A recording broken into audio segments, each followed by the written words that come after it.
আমাদের অনেকে বলে মিলাদুন নবী কোরআন হাদিসে নাই, আমি বলি সব জায়গায় আছে, তোর মতো বেকুবের নসিবে নাই। মিলাদুন নবী যাত্রার দ্বারা হয় না, যাদের দ্বারা হয় বুঝবেন আল্লাহ তাদেরকে বাছাই করে নির্ধারণ করেছেন। এরা নবীর শান গাইবে, এদেরকে আল্লাহ যাচাই করে বাছাই করে নির্ধারণ করেছেন।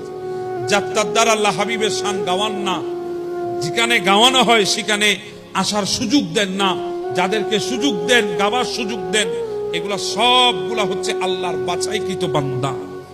আজকে যারা বলে নবী আমার মতো দুষে গুণে ভরা, রক্তে মাংসে করা, আছে না নাই অনেকে? একটু জোরে বলেন না নাউজুবিল্লাহ। এর চাইতে বড় মারাত্মক কথা পৃথিবীর জমিন আর হতে পারে? আমার নবী কি আমাদের মতো? আরে আমার নবী আমাদের মতো না, কোন নবী তো আমার নবীর মতো না, কোন নবী আমার নবীর মতো না। আমরা তো পাবলিক, আমরা তো সাধারণ, আমাদের মতে অসাধারণ নবী কিভাবে আমাদের মতো হবে? সালমান ফার্সি আল্লাহ আমার নবীর বৃদ্ধ সাহাবী, গোটা দুনিয়া ঘুরেছে হকের জন্য, গোটা দুনিয়া। এমন কোন হক আছে যে হকে আমার দিলের অন্ধকার দূর করে আলোকিত করতে পারে? অনেক পাদ্রীর দুয়ারে দুয়ারে গিয়েছে। আমার বাবারা, সাইয়েদনা সালমান ফার্সি রাদিয়াল্লাহু তাআলা আনহু গোটা পরিবার পরিজন সবাইকে ছেড়ে দিয়েছে, শুধুমাত্র ঈমানের আলোর জন্য, নূরের আলোর জন্য, হকের সন্ধানের জন্য গোটা দুনিয়া ছেড়ে দিয়েছে। সালমান ফার্সি একজন পাদ্রীর কদমে আসলো, দীর্ঘদিন খেদমত করলেন। সালমান ফার্সি দীর্ঘদিন খেদমত করার পর পাদ্রী দুনিয়া থেকে চলে যায়।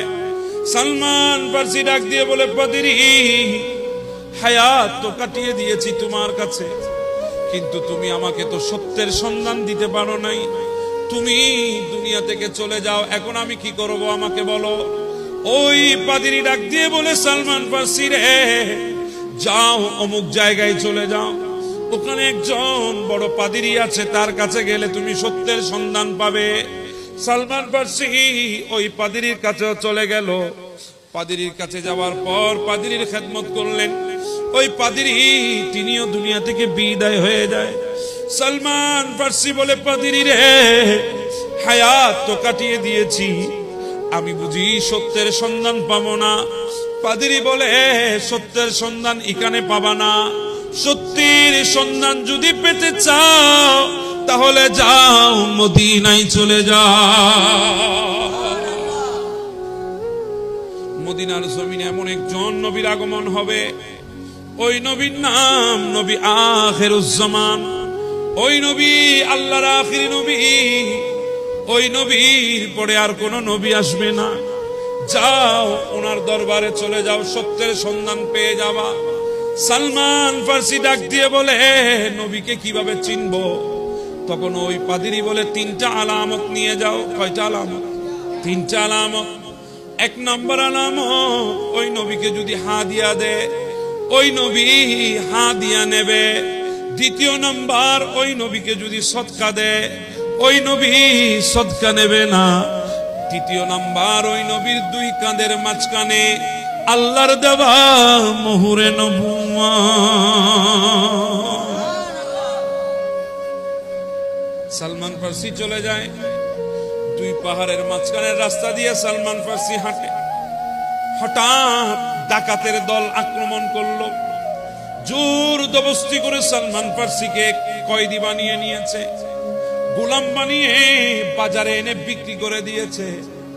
সালমান ফার্সি বলে, মালিক, বুঝি আমার তকদিরে নূরের আলো নাই, সত্য ঈমানের সন্ধান আমার নসিবে নাই। আল্লাহ আমাকে গোলাম বানিয়েছো, বাজারে তুলেছো। সালমান ফার্সিকে বিক্রি করে দেওয়া হলো। যেই বান্দার কাছে সালমান ফার্সি বিক্রি হলো, ওই বান্দার বাড়ি মদিনা শরীফ। সালমান ফার্সি যখন মদিনায় আসলেন, বলে, আল্লাহ শুকর তোমার, আমি গোলাম হই আর স্বাধীন হই আমার লাগবে না। মদিনায় আসার নিয়ত ছিল, তুমি মদিনায় এনেছো। সালমান ফার্সি খেজুর বাগানের কাজ করত। কিসের বাগান? এখনো মদিনা শরীফে সালমান ফার্সির একটা বাগান আছে, 6000 খেজুর গাছ ওই বাগানে। সুবহানাল্লাহ। যেই গাছগুলা আমার নবী নবুয়তের হাতে লাগিয়েছে। কয় হাজার গাছ? সালমান ফার্সি খেজুর বাগানের কাজ করতেন। একদিন খেজুর গাছ যখন পরিষ্কার করছিলেন, হঠাৎ একটা সুন্দর শীতল বাতাস সালমান ফার্সির শরীরের মধ্যে লাগলো। হঠাৎ করে সালমান ফার্সির কানের মধ্যে আসতেছে, তালা আল বদরু আলাইনা, আমাদের মাঝে পূর্ণিমার চাঁদ উদিত হয়েছে। সালমান ফার্সি বুঝে গেলেন আল্লাহর পেয়ারা মাহবুব নবীর আগমন।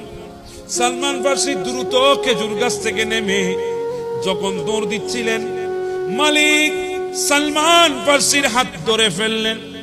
সালমান ফার্সি বলে, মালিক রে, ভয় পেও না, আমি পালিয়ে যাব না, কারণ তোমার হুকুমত আমার দেহের উপরে চলে।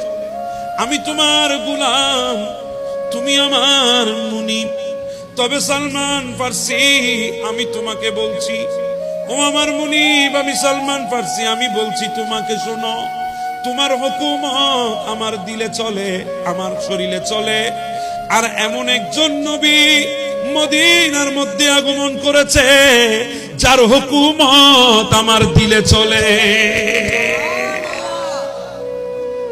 আমাকে ছেড়ে দাও, আমি আসব। মালিক ছেড়ে দিলেন। সালমান ফার্সি দৌড়ে যাচ্ছে, হাতের মধ্যে কয়েকটা খেজুর নিয়েছেন। কি নিয়েছেন? খেজুর। আমার নবীর সামনে গেলেন। সালমান ফার্সি বলে, দলিলের দরকার ছিল না, কারণ মুস্তাফার চেহারা সবচাইতে বড় হক্কানিয়তের দলিল। বলে এরপরেও আলামত যেহেতু আছে, একটু দেখি মিলে কিনা। হাতের মধ্যে খেজুর নিয়ে নবীর সামনে রাখলেন। মুখে কোনো কিছু বলেন নাই, অন্তরে অন্তরে নিয়ত সদকা। নিয়ত কি? সদকা। অন্তরে নিয়ত ছিল সদকা দিলাম। আর রাখার সাথে সাথে আমার নবী বলে, বাবা নিয়ে যাও, আমি সদকা খাই না।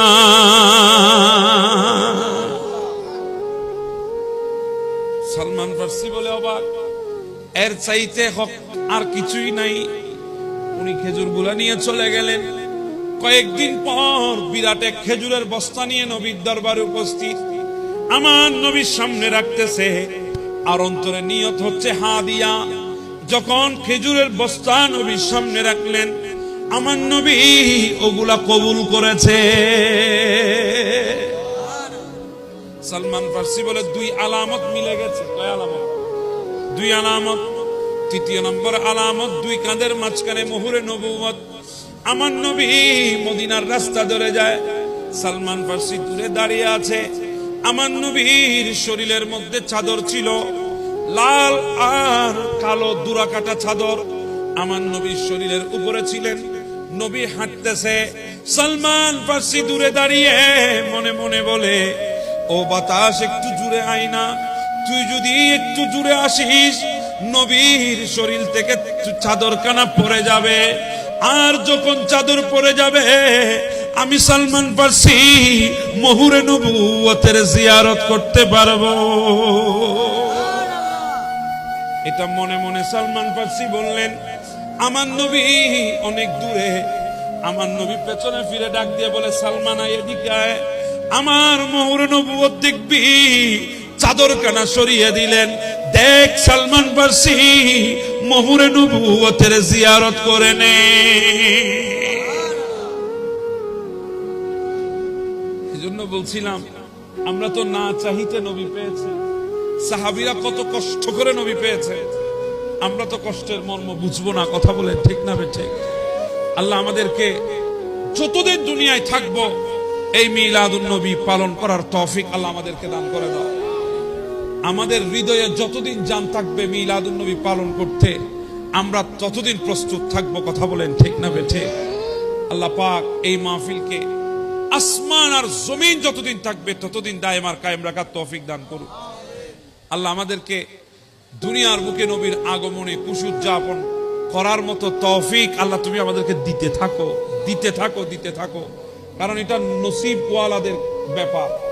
আমাদের অনেকে বলে মিলাদুন নবী কোরআন হাদিসে নাই, আমি বলি সব জায়গায় আছে, তোর মতো বেকুবের নসিবে নাই। কথা বলেন ঠিক না বেঠিক? মিলাদুন নবী যাত্রার দ্বারা হয় না, যাদের দ্বারা হয় বুঝবেন আল্লাহ তাদেরকে বাছাই করে নির্ধারণ করেছেন। এরা নবীর শান গাইবে, এদেরকে আল্লাহ যাচাই করে বাছাই করে নির্ধারণ করেছেন। যাত্রার দ্বারা আল্লাহ হাবিবের শান গাওয়ান না, যেখানে গাওয়ানো হয় সেখানে আসার সুযোগ দেন না, যাদেরকে সুযোগ দেন, গাবার সুযোগ দেন, এগুলা সবগুলা হচ্ছে আল্লাহর বাছাইকৃত বান্দা। আল্লাহ আমাদেরকে আল্লাহ মকবুল বান্দা হওয়ার তৌফিক দান করুক।